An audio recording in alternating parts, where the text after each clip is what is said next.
What you're looking at right here is a nautical chart of the location of the Costa Concordia prior to her grounding. And overlaid on the chart is AIS data from the ship itself. AIS is a radio signal that broadcasts the ship's location and speed and other basic but critical navigation data to surrounding ships in the area. Someone on the island put up a antenna. This information was downloaded and processed by QPS and overlaid on this chart using their software. So as I play this animation, it shows the ship moving closer and closer to the island. And a few notes on this chart. This green object right here is the Costa Concordia. Up here you'll see basic information, the heading, the speed, and the course of the vessel. And behind it is the track line with time-stamped information. So she was well back here at 2009. By 2015 she was right here. And currently it's 2027 in the animation.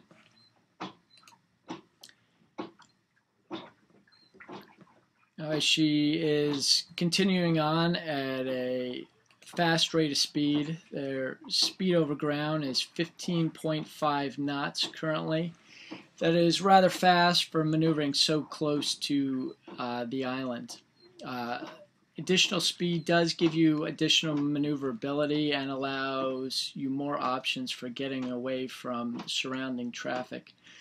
But it also speeds up the time of action, how quickly things are coming about. So the first mistake here was the vessel should have slowed down when she approached this island. Now you see we're going to zoom in to the 3 nautical mile scale and continue the animation. Okay, we just zoomed in again. Now the range is 1.6 nautical miles. So she is approximately 1 mile off the coast. This is really as close as you want to get to the coast. And right now she should have proceeded to turn and run parallel. 1 nautical mile is very close, and she still could have given a good view of the town and the townspeople, a good view of her from this location. But instead she continues to move closer in towards the island.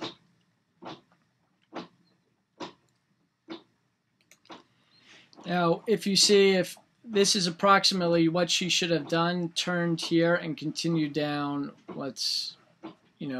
if this was a course line, continued in this direction and run parallel to the coast.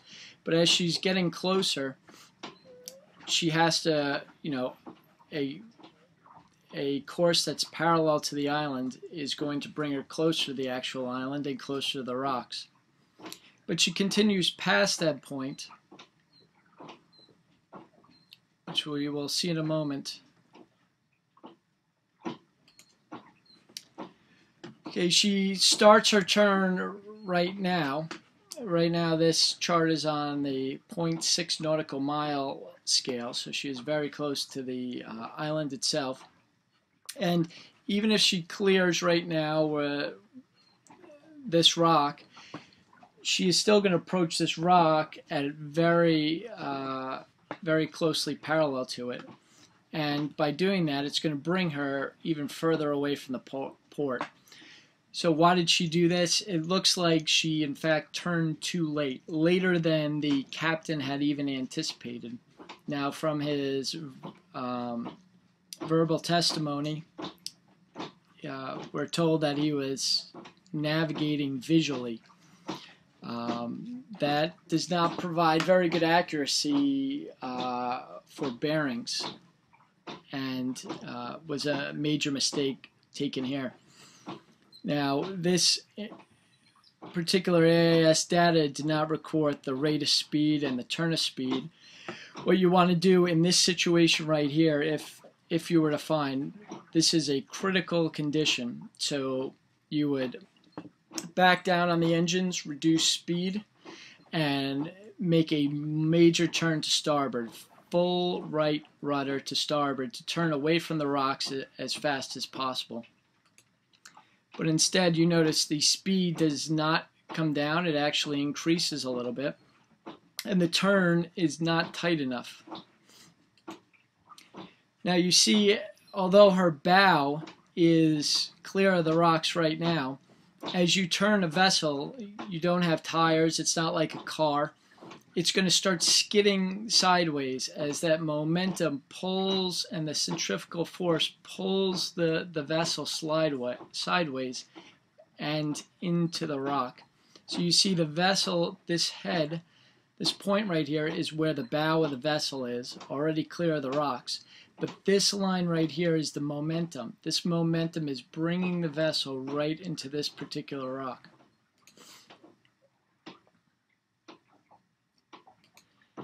This is the point of impact. Now as the rock came behind the point of rotation, so approximately a third of the way from the bow is the point of rotation, which is approximately right here. As that rock passed the point of rotation, the stern, continuing its slide, was kicking into the rock. So to help avoid that rock, the captain ordered hard left rudder. That hard left rudder is going to swing the bow left and hopefully the stern, keep the stern clear of the rock. But these large ships, they take a long time in order to make those heading changes. And you will see it's just not enough.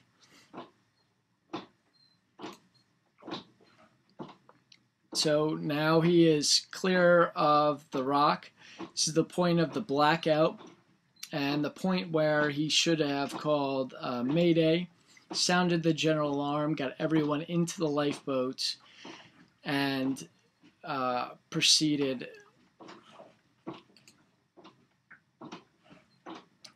to get emergency personnel out to the location. If I was in this scenario, you bring the ship as close in to port as you can, and you anchor right where he is. But the problem now is that he has no power. He's losing propulsion. The ship isn't being, the propellers aren't turning, and the ship isn't being propelled forward by anything but its own momentum. And you lose all electronics. Some of them are on emergency backup systems, and he likely had rudder. But you'll start to see when he hit the rock, the speed dropped dramatically. And now he's turning in towards the port as if to anchor.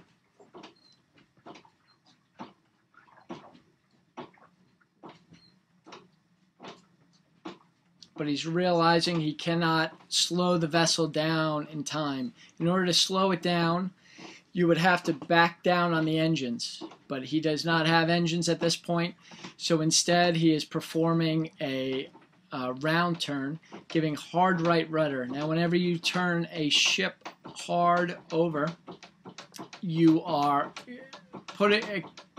it's moving sideways, and when you're moving a large ship like that sideways through the water, it's going to slow it down considerably. If you see right now, we are already down to 1.1 knot at 2100.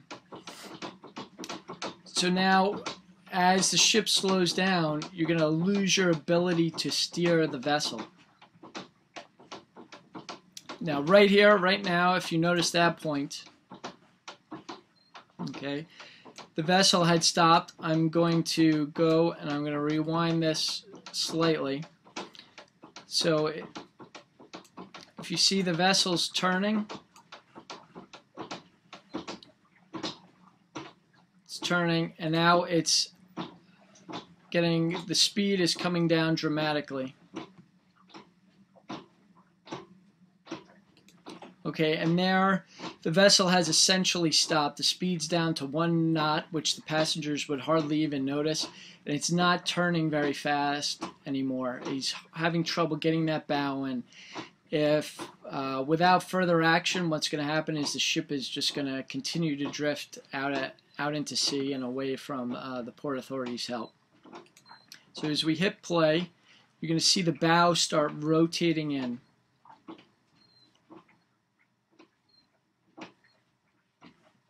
Currently he's below a knot, 0.8 knots. Right there. Right there is the point where he enacted the bow thrusters. So there are thrusters on this vessel. They're on the front of the vessel to maximize the lever arm, and they're used for docking situations, bringing the ship alongside a dock. Now when he just turned on those thrusters, and the thrusters are only effective when the ship is going less than 3 knots, so effectively stopped.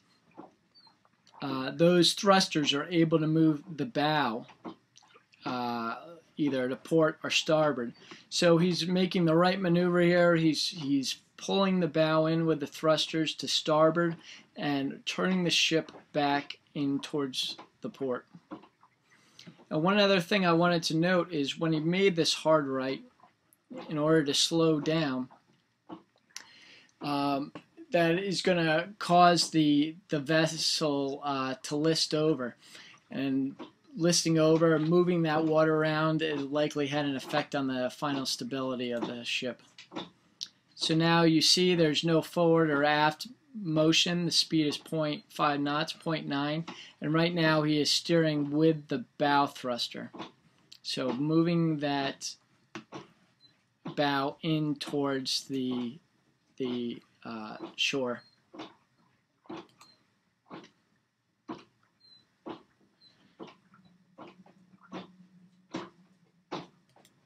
Now at this point we are unsure of how his momentum is being how he is moving towards the shore. The most likely scenario is the current is pressing down on this vessel. The vessel wants to lay flat perpendicular to the current, which is likely coming from this direction, and it's an aggregate between the current and the wind speed. And he is using a little bit of thruster to pull the ship up into the current and lay down in towards the port.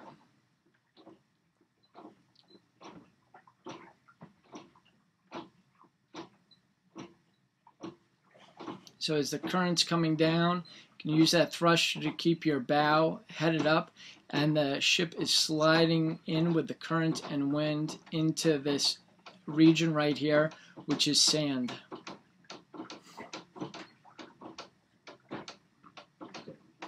Now as you see the vessel right now, the stern is going to hit in first.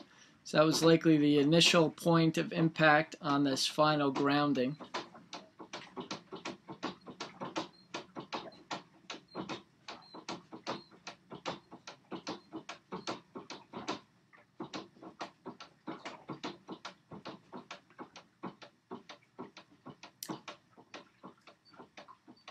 There, right there, that is the point where the stern ran aground. Once the stern run aground, it's essentially stopping the stern, holding it in place, and right at that point the bow continues, the stern stopped, the bow continues to move around as the current pulls it in, and the side gets pinned onto that rock right there.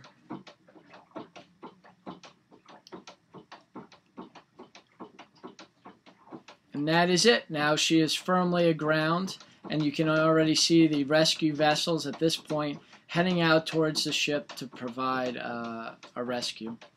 And that is the play-by-play of what happened on the Costa Concordia.